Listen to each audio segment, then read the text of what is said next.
Lição 4. 28 de julho de 2024. O encontro de Ruth com Boaz. Texto áureo. O Senhor galardoe o teu feito, e seja cumprido o teu galardão do Senhor, Deus de Israel, sob cujas asas te vieste abrigar. Ruth capítulo 2 versículo 12. Verdade prática. O verdadeiro e puro modelo de bondade é servir uns aos outros de coração, confiando na fidelidade e justiça de Deus. Leitura bíblica em classe. Ruth capítulo 2 versículos do 1 ao 4, e versículos 11, 12 e 14. E tinha Noemi um parente de seu marido, homem valente e poderoso, da geração de Elimeleque, e era o seu nome Boaz. E Ruth, a moabita, disse a Noemi: Deixa-me ir ao campo, e apanharei espigas atrás daquele em cujos olhos eu achar graça. E ela lhe disse: Vai, minha filha. Foi, pois, e chegou, e apanhava espigas no campo após os segadores, e caiu-lhe em sorte uma parte do campo de Boaz, que era da geração de Elimeleque. E eis que Boaz veio de Belém e disse aos segadores: O Senhor seja convosco. E disseram-lhe eles: O Senhor te abençoe. E respondeu Boaz e disse-lhe: Bem se me contou quanto fizeste à tua sogra, depois da morte de teu marido, e deixaste a teu pai, e a tua mãe, e a terra onde nasceste, e vieste para um povo que, dantes, não conheceste. O Senhor galardoe o teu feito, e seja cumprido o teu galardão do Senhor, Deus de Israel, sob cujas asas te vieste abrigar. E, sendo já hora de comer, disse-lhe Boaz: Achega-te aqui, e come do pão, e molha o teu bocado no vinagre.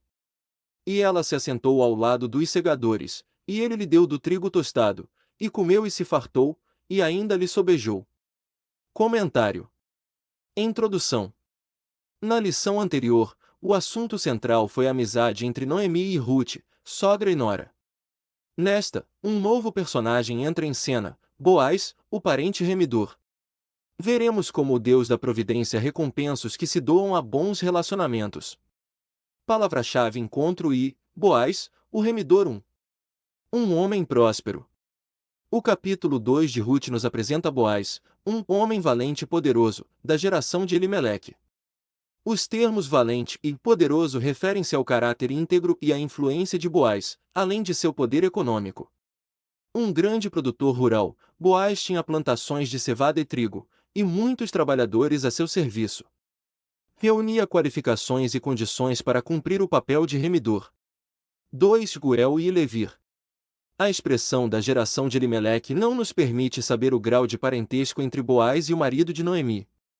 Segundo uma tradição rabínica, era sobrinho. Como parente próximo, poderia ser o Guguel, ou seja, o resgatador da terra que o falecido havia vendido, como também poderia cumprir o costume antigo do casamento. Eram duas prescrições distintas contidas na lei de Moisés. A do resgatador previa que quando um israelita ficasse pobre e precisasse vender suas terras, seu parente mais próximo tinha o dever de comprá-las de volta e restituir-lhe. E se o hebreu fosse comprado como escravo por um estrangeiro, um parente tinha o dever de resgatá-lo. Já a lei do levirato previa que o irmão do cunhado, Levir, se casasse com a viúva e suscitasse descendência ao falecido. Tudo indica que essa prática foi ampliada, seguindo uma ordem de parentesco mais abrangente, semelhante à do resgatador. No caso de Boaz, havia um remidor mais chegado que ele. 3 Temor e respeito. A saudação de Boaz a seus empregados demonstra que ele temia a Deus. A invocação a Jeová, o Senhor seja convosco, dirigida a todos os segadores, indica, também, seu respeito aos que com ele trabalhavam. Os empregados lhe retribuem com uma saudação também amistosa e piedosa: O Senhor te abençoe. Patrões e empregados devem se tratar com mútua consideração, reconhecendo a posição e o papel próprios de cada um na relação de trabalho. Segunda, o carinho de Boaz para com Ruth 1. A pureza não exclui a ternura. Logo que chegou ao campo, Boaz notou a presença de uma moça diferente entre os que respigavam. Informado de que era Ruth, dirigiu-se a ela de forma carinhosa. Chamando-a de filha, deu liberdade para continuar catando espigas em sua plantação e lhe assegurou de que seria tratada com o devido respeito. Não dei ordem aos moços, que te não toquem. Boaz se preocupou com a segurança de Ruth. Assédio moral e sexual são atitudes pecaminosas e perturbadoras no ambiente laboral e em qualquer área da vida. Boaz era um cavalheiro, muito educado com todos. Um viver santo não exige que sejamos rudes e descorteses. Jesus, o mais puro dos homens, convivia com todos. 2. Deus estava agindo. A atitude de Boaz surpreendeu Ruth. Como estrangeira e pobre, certamente ela tinha receio de como seria tratada. Agia com educação e muita discrição. Impressionada com o gesto de Boaz, inclinou-se ao chão e, de forma humilde, reconheceu ser indigna do tratamento que recebeu. Havia uma motivação especial na conduta de Boaz, ele já conhecia a bela história de Ruth. Um bom testemunho nos abre muitas portas. 3. Sensível e espiritual, Boaz conciliava firmeza moral e sensibilidade, ternura e espiritualidade.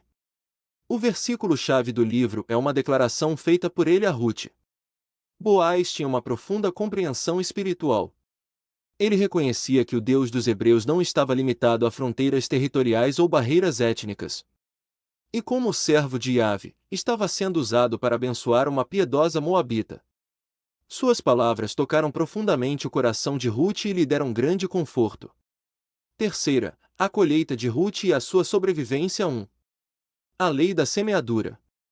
Uma cosmovisão secular produz a ilusão de que vivemos em um mundo dos homens, apartados de Deus e não afetados por ele. Isso é fruto de uma incredulidade crescente.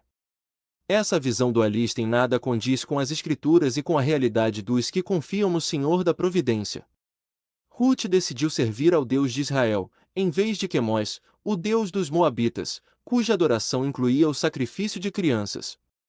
Agora, ela começava a experimentar a mão invisível de Jeová agir agindo graciosamente em seu favor. A lei da semeadura funciona integralmente. 2. Os acasos de Deus. O primeiro sinal da ação de Deus foi a escolha aparentemente aleatória que Ruth fez, indo apanhar espigas no campo de Boaz. Para ela, era apenas uma casualidade, quando, na verdade, era um inequívoco ato da providência divina. Deus tem o controle de tudo e age em favor dos que o amam. Quando Ruth retornou para casa e contou onde havia trabalhado, Noemi não escondeu sua exultação. Uma esperança brotou no coração da pobre viúva. Para ela, era apenas uma casualidade, quando, na verdade, era um inequívoco ato da providência divina. Deus tem o controle de tudo e age em favor dos que o amam. 3. O resultado da colheita. Alguns frutos de nossas ações são colhidos de imediato. Outros levam tempo para aparecer. Pela forma graciosa como era tratada, Ruth colhia cereais em abundância diariamente nos campos de Boaz. A colheita garantia sua sobrevivência e de sua sogra. O trabalho árduo durou toda a estação, entre março e abril colheu cevada, e de abril a junho, trigo. Concluído o trabalho, ficou com a sogra. Uma colheita ainda maior seria feita por ela em tempo oportuno. Nosso Deus trabalha por aqueles que nele esperam. Conclusão: a atitude de fé de Ruth estava sendo recompensada. Sua prontidão em cuidar da sogra levou-a a encontrar conforto e proteção naquele que seria o resgatador de toda a família e que a incluiria na genealogia do Redentor da humanidade. O Deus de Ruth é o nosso Deus. Ele continua agindo por aqueles que decidem se abrigar debaixo de suas asas. Confiar nele e viver fazendo o que lhe agrada é o meio infalível de alcançar sua misericórdia e favor. Revisando o conteúdo. 1. Quem era Boaz? Um homem valente e poderoso, da geração de Elimeleque. Um grande produtor rural, Boaz tinha plantações de cevada e trigo, e muitos trabalhadores a seu serviço. 2. Qual o significado de Goel e Levir? Goel, ou seja, o resgatador da terra que o falecido havia vendido. Levir, o irmão do cunhado. 3. Qual o versículo-chave do livro de Ruth? O versículo-chave do livro é uma declaração feita por ele a Ruth: o Senhor galardoe o teu feito, e seja cumprido o teu galardão do Senhor, Deus de Israel, sob cujas asas te vieste abrigar. 4. O que motivou Boaz a tratar Ruth com tanta generosidade? Boaz tinha uma profunda compreensão espiritual. Ele reconhecia que o Deus dos Hebreus não estava limitado a fronteiras territoriais ou barreiras étnicas. 5. Qual a reação de Noemi quando Ruth lhe informou sobre Boaz? Quando Ruth retornou para casa e contou onde havia trabalhado, Noemi não escondeu sua exultação. Bendito seja do Senhor, que ainda não tem deixado a sua beneficência nem para com os vivos nem para com os mortos. Este homem é nosso parente chegado e um dentre os nossos remidores.